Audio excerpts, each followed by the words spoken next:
this. Okay, there we go. All right. So remember this part, we just wait on this guy a little bit. We're going to have to satisfy and solve all of this first. Okay. So 71 squared, I get 5,041. Okay.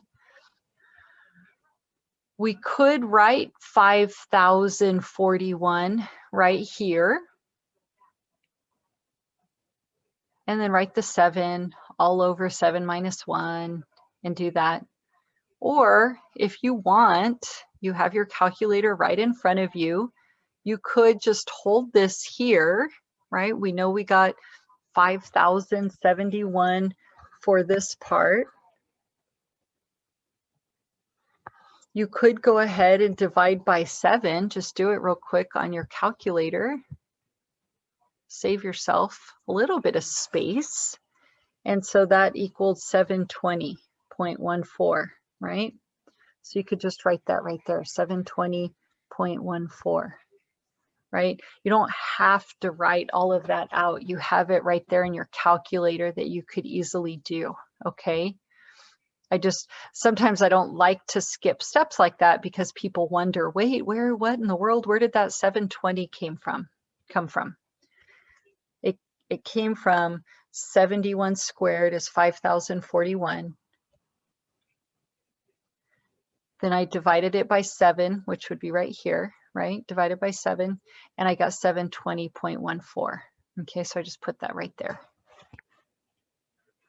All of this is over 7 minus 1, so we can just go ahead and put our 6 there. Just trying to save you guys some steps, okay?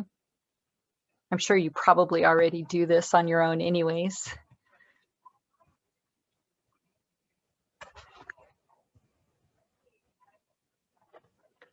So, oops, oh, where are you? What are you doing again? Okay, sorry.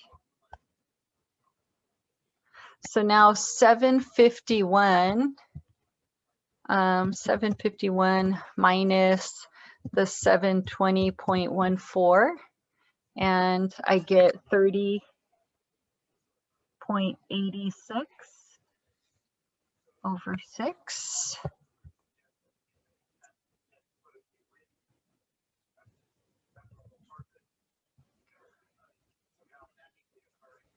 Oh my gosh, stop it. Yes. That equals to 5.143333. Nice. Thank you. 5.14. We'll just leave it right there. 5.14. Those 3's aren't really going to matter, okay? What in the world? Okay. And then we need the square root of that.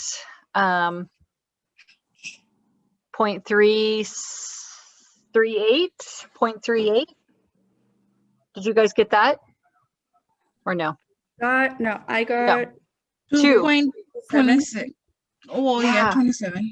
Yeah, do you see what happened? I hate that. Thank you, guys. So I pushed my little square button there. Now that, okay. Thank you. Thank you. Thank you. Stop it, you dumb thing.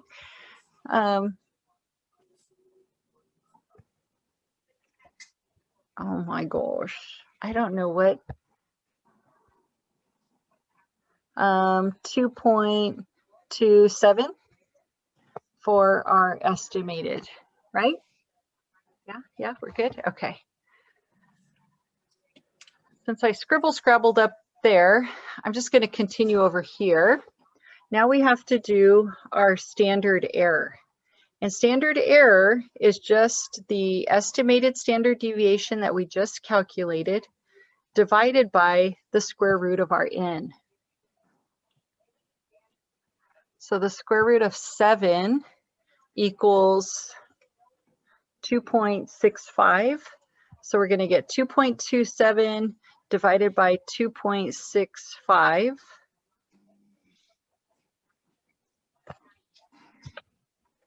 So now 2.27 divided by 2.65, and I get 0.86. Yeah, Cassandra, you had those numbers too?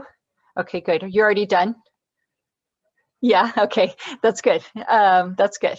I'm not calling you out. I'm not trying to embarrass you or anything. Okay, so now we get to do our t-test. Yay! All of that work just so we can do our t, so we can figure out what in the world we're doing here, right? So t, if you remember, is equal to our sample mean minus our population mean divided by our standard error. So we've got 10.14 minus 12 all over 0.86. So 10.14 minus 12, there's our negative. Oh, look at that. They're 2.86, 1.8. We couldn't have done that if we had tried, right? Could not do that if we had planned it. All right, so negative 1.86 divided by 0.86, and we get negative 2.16. Uh-oh. I'm saying uh-oh because I already know what's going to happen. Anybody else already know what's going to happen? No? Do you know what We I'm were talking about? wrong. Huh? We were wrong. Were we wrong on We the? were wrong, but I guess sad would we say that. Were we wrong? Not really. I mean, Right?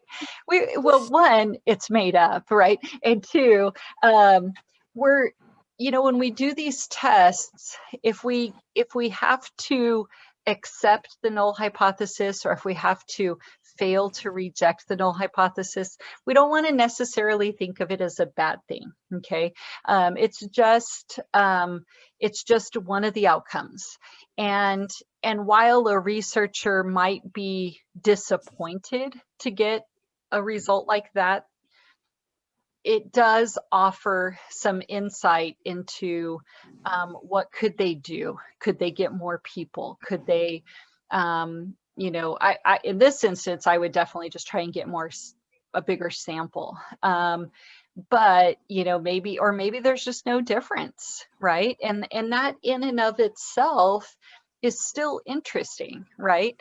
She could still go on and write a paper about it and go on television and say, hey, all these people need to chill out. Nothing has changed. People are still maintaining, they're still studying, right? So we just have to kind of see it as that's not a bad thing. And I'm probably just a little bit on a soapbox here. We see this all the time with little kids and their science projects. They all want to say, I was right, my hypothesis was right, right?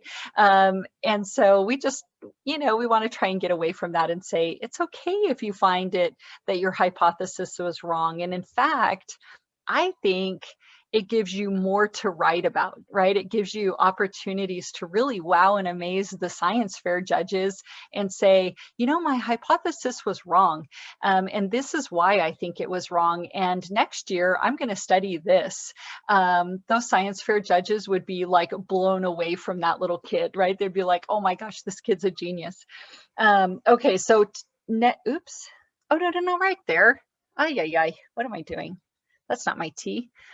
Here's my t, negative 2.16. So I don't know, barely, right? I mean, it's so close, but in statistics, it's like being pregnant. You either are or you're not kinda, right? So in this instance, even though it's kinda close, it's a no-go. Okay, it's a no-go. And so, like Cynthia was saying, we were wrong, right? So in that instance, we have to fail to reject. I'm sorry, guys, I say fail to reject. I know the book says accept. Okay, accept. We have to accept the hoe, right? We have to accept the null hypothesis. Okay, so like I was saying in my, or telling my class yesterday, I really want you guys to try and write this in a conclusion. I want you to try and write what the ultimate result was. What did we find? Okay, and sometimes this is hard for people and sometimes it's not. If it is hard for you, go back and look at your hypotheses that you wrote down, right? We said we were wrong, so we don't get to use the research hypothesis. We need to go with this one. And so ultimately what we found, because we are having to accept the null hypothesis, there is no difference in the study hours for students now compared to pre-pandemic, okay? So that's our conclusion. You can essentially just reword what you wrote in your hypotheses, right? This is a kind of a way you would see it in scholarly articles, right? Oops. Oh my gosh, what am I doing?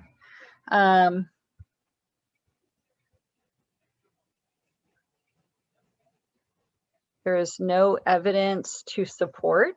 It's a very fancy way to say it.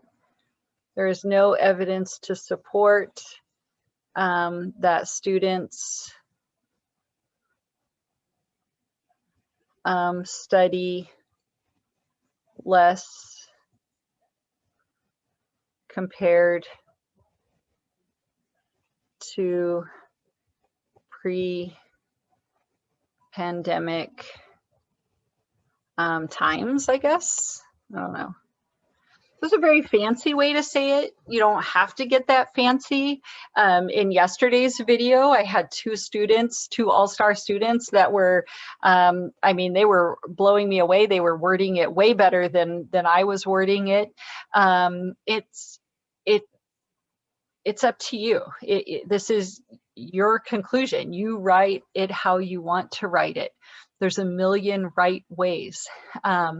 So you could say there's no difference in how many hours students study compared to pre-pandemic.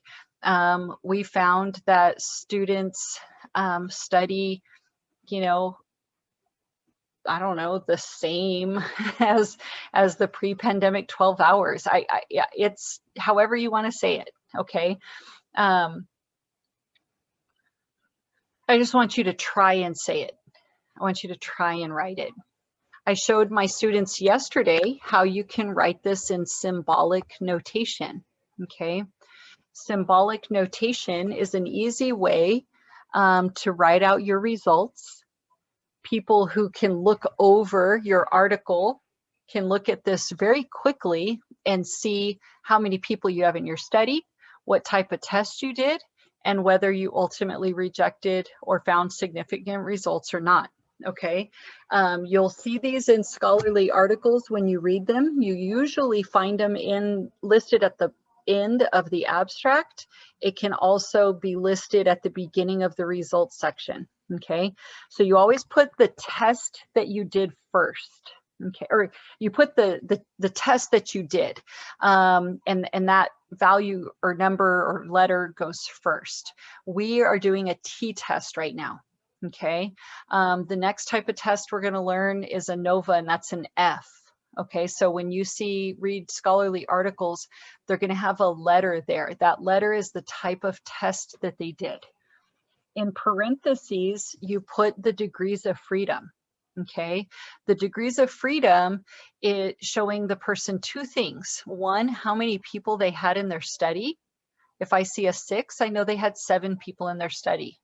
If I see 39, I know they had 40 people in their study, okay? I can also, if I wanted to for some reason, go look up the critical values, right? I would know that that's what they did, okay? You put what your t-value was equal to, and ours, oops, was equal to negative 2.16 if I am not, okay, yeah, 2.16. So you put what your t-value is, and then you do a comma,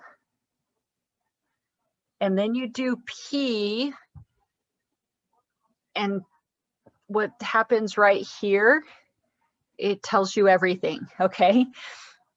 If you had to accept the null hypothesis, then the probability of finding that result was greater than 0.05, okay? You don't have to do that line there. I was just doing that so you guys could see that, okay? So this is how we would write it. This is telling me I did a t-test, degrees of freedom was 6, my t obtained, or my t-value, was negative 2.16 with a p-value that was greater than 0.05, okay? It's greater than when we have to accept the null hypothesis, okay? If, let's play pretend, if we had a t-value that was 2.56 and it was greater than, our p would have been less than 0.05. Okay, if we got to reject our null hypothesis, we would have put a p was less than 0.05. And what the greater than and less than, the 0.05, all of this is what I was going on and on about for all those times when I was talking about probability and our extreme 5%, okay? So what they're saying is, in this example, our t-value that was right here, the probability of finding that result was greater than the extreme 5%. If we had a number that was way out here in the rejection region and we got to reject the null hypothesis, our p would be less than 0.05 because the probability of finding something out here is less, than that 5%. It was less than a 5% chance that we just happened upon that result, okay? I know I'm going off a little bit. If you understand that, great. If you don't understand that, I'm okay with that right now, okay? I think that moment, that aha moment will come, I promise, okay? But right now, all you need to know, okay? One, I'm not gonna ask you to do this, okay? Not yet, anyways, all right? Not yet, I'm gonna give you guys more practice on it, but greater than is when we accept the hoe, and less than is when we reject the hoe. Okay.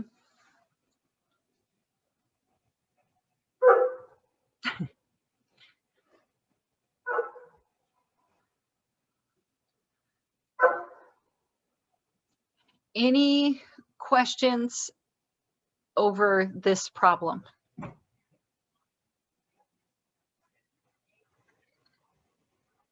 No? No? Aggie, No. stop it.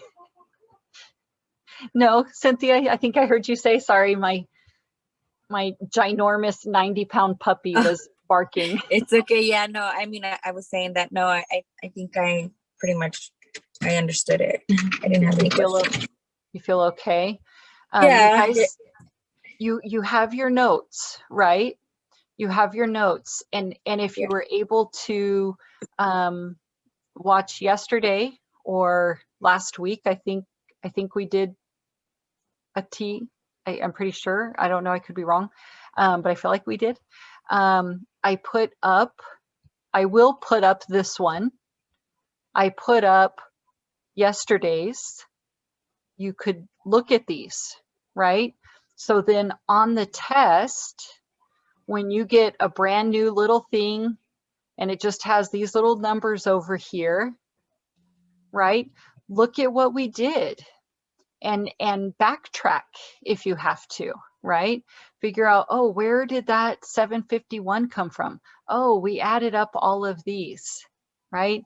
Oh, what do I do next? Oh, let me find my sum of x's. Let me get my mean. Critical values. How in the world did we find critical values, right? We found it by our degrees of freedom and the t-table, right? The t-table is there for you.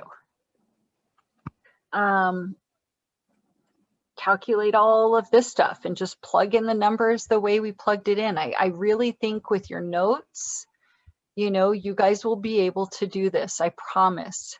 But I want you to, you know, try it. Well, you guys did this one with me. If you haven't done the other one, try it before you look at the answers, okay? I think you'll be able to find, where you get stuck, and then you learn at that point, right? That's where you learn. So I'm going to close that out. And we have well, it's about 12 right now, but let me see what I can come over and look over here real quick, right? I'm not going to do the definitions. You can find those definitions, okay? The uses of the different samples, that's kind of a confusing way for me to read it. I put reasons here. You know, a random sample, according to the definition, is everybody has an equal chance. Well, sometimes that's like in La La Land. That's not realistic. So sometimes we have to do a biased, or we get a biased sample because it's just something that's available and it's there and it's easy. A research or a convenient sample, because they're there, right? They're available to us. We weren't able to get a random sample. So this uses and reasons might be a little bit confusing. I wouldn't stress too much about it, but I would just say, just know these definitions and be able to understand, I guess, ultimately that it's really difficult to get a random sample. And a lot of times our research or convenient samples are used. Define the sampling distribution, define expected value, define standard error. All of those are in your book, okay? Know the central limit theorem. The central limit theorem states as n increases, the distribution approaches a normal curve. That's like kind of the easiest way to say it, okay? You could add a little disclaimer at the beginning. Despite the shape of the original distribution, as n increases, the distribution approaches a normal curve. So what that means is the more people you have in your sample, the more samples you get, the increase in your sample size causes that data to look like a normal distribution. And since it looks like a normal distribution, that allows us to have confidence that we can use probability to predict the outcome of an event, okay? All right, you don't have to know all that, I just added that on there. But know what the central limits theorem states. As n gets larger, the distribution approaches a normal curve. What is the t-distribution? Okay, we've looked over t and we've learned all about t. What is a t-test, or why is a t-test used? So the t-distribution is a distribution based on sample size, I guess is kind of the easiest way to state it. And we use it when we do not know population standard deviation, okay?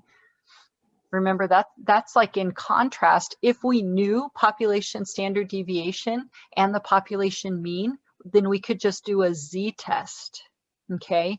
But since we don't know the population standard deviation, we need to estimate it, right? That was the long part in step 3, where we have to estimate the population standard deviation, okay? So we use it when we don't know that information. Who invented the t-distribution? It was that guy Gosset, G-O-S-S-E-T, right? Gosset. He was the one that worked for Guinness, right? And he was sampling the beers, okay? For what purpose? Remember when he was sampling the beer, he was like, how do I know that this little sample is good enough? How can I be sure if I have a small sample? And so he came up with the t-distribution, which is based on sample size. How do we know it's based on sample size? Because of the degrees of freedom, right? Degrees of freedom is a number that we get from sample size. It's just n-1. So when we're looking at that t-table and we're looking at the degrees of freedom, all of those degrees of freedom are determining different distributions, if you want to think of it that way. And each of those degrees of freedoms determines where the extreme 5% is, okay? Define degrees of freedom. I know the book has a very specific definition. I can't think of his definition off the top of my head, okay, because I have a different definition in my head for degrees of freedom. So I know he has one in there. Use that one. That's the one I'm going to use, okay, the one that's in the book. How do we find degrees of freedom? n-1, right? That's the formula. We find degrees of freedom n-1. This is also in the book, NHST. That stands for null hypothesis significance testing, I believe. So null hypothesis, I believe, significance testing. I kind of want to say statistical, but I don't think that's right. So look up the definition of that. Define the null and alternative hypotheses. Here it says, what are the symbolic notations of these two hypotheses? What are the symbolic notations? I don't want that either. I don't think I can write. Can I write on here? Let me see. You pop up again. Annotate. Can I?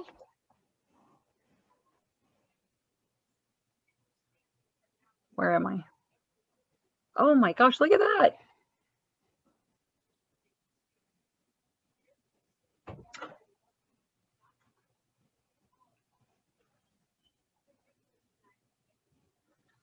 This is the null hypothesis, right? And this is in symbolic notation. This isn't perfect. This is the mu, or the population mean of one group will equal the population mean of the second group, okay? Oh, go ahead. No, will not equal the mean of the second group. The alternative hypothesis states the mean of one group will not equal the mean of the second group, okay? This is how you write those in symbolic notation.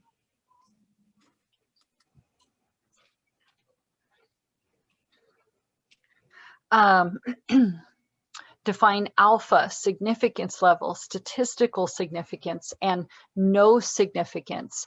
Those are all in your book. Know what the rejection region and critical values are. Remember, our rejection region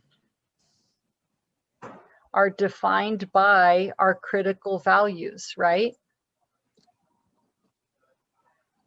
The rejection region is anything beyond the critical value, right? We got our rejection region. The rejection region is defined by our critical value. How do we find our critical values? Christy stated that earlier. We use our degrees of freedom, right? We use the degrees of freedom and the t-table. Define a one sample t-test. This is in your book. One sample t-test has a definition. What are the 4 steps of hypothesis testing?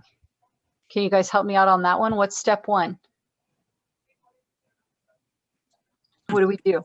Hypothesis. That's right. We state our hypotheses, right? Both of them, the null and the alternative. What's step 2? The critical values. Critical values. Awesome. What's step 3? Calculations. Our calculations. What's step 4? Agreeing with our one of the hypotheses. Right. So I like to call it make a decision time. I don't think I wrote that on the last time, make a decision, right? And so what we're going to do is like what Christy said, we're either going to have to agree or disagree, right, with our hypotheses. So we're either going to reject the null hypothesis or accept the null hypothesis, okay? I like to just call it like our decision time, okay? Decision, make a decision. All right, awesome, guys. What do we mean by reject the null hypothesis? When do we reject the null hypothesis, okay? So both of these questions, these are just my words, and it's just me trying to get you to be able to verbalize this. When we reject the null hypothesis, it's because our value, our t-value, exceeded the critical value. We reject the null hypothesis when our t-value is in the rejection region. I don't know, however you want to say it, just as long as you understand it, right? If our t-value exceeds the critical value, we reject the null hypothesis. Okay, so when and what do we mean by that? Well, we got a t-value that exceeded the critical value. What that means is we have found statistical significance. Okay, there is a significant difference between those two means or those two groups. Type 1 and type 2 errors, define them. There's definitions in your book. Okay, when I say know about it, and I don't want to say it right now because I can guarantee you I'm going to say it wrong. But one of them is a false positive. Let's see. Now I can't even. It's like I have to do it. Type 1 is when you reject. So type 1 is a false positive. Type 2 is a false negative. Okay. I don't think that'll be on there, but I would just want you to know that just in case. But I do definitely the definitions. Okay. What is the difference between a one-tailed and a two-tailed test? Those definitions are in your book. Okay. There's a definition for a one-tailed and there's a definition for a two-tailed. Two-tailed is when we're doing this. We're looking at both ends, right? We're dividing up that extreme 5%. We're dividing it in half. This critical value is telling us 2.5% over here and 2.5% over here. It's dividing up the extreme 5%. In a one-tailed, you have all of the extreme 5% either on this end or you have all of the extreme 5% on this end. You're only looking at one tail of the distribution, okay? And then the last thing, which we've just done, be able to calculate the 4 steps. And you guys can do that. I know you can. Okay, remember, I will give points along the way. You get points for step 1, you get points for step 2, you get points for step 3, and then you get points for step 4. The whole thing, if you can earn points along the way. If you mess up in the calculations, you can still earn points. If you hate writing the hypotheses, but you love the math, well, you can still earn points, right? But I promise you, just try and write something, okay? Try and write something. You'll surprise yourself. You might know more than what you're giving yourself credit for, and you'll probably earn points. I'll look at it and go, yes, look, you were on the right track, okay? So, all right, I just put down here a combination of multiple choice, true, false, or short answer. I have not made the test yet. I use the test bank from this author. I look over the questions. I don't know what's there. So I just kind of put it there to make yourself aware that those are the types of questions that may or may not be on the exam, okay? This part is hard, right? Doing the problem. If we were in class, you would be writing it out all on your own. Online, it seems a little harder, and I don't really know how to do that. I mean, I guess you guys could take pictures and send them in. I don't know. I just don't know what to do yet. Okay. Maybe I'll make a little poll and ask you guys what you think. I think right now I'm just going to do multiple choice. Okay. So I'll stop talking now. Any questions? No? No, I think I'm okay. You're feeling okay? All Yeah. right.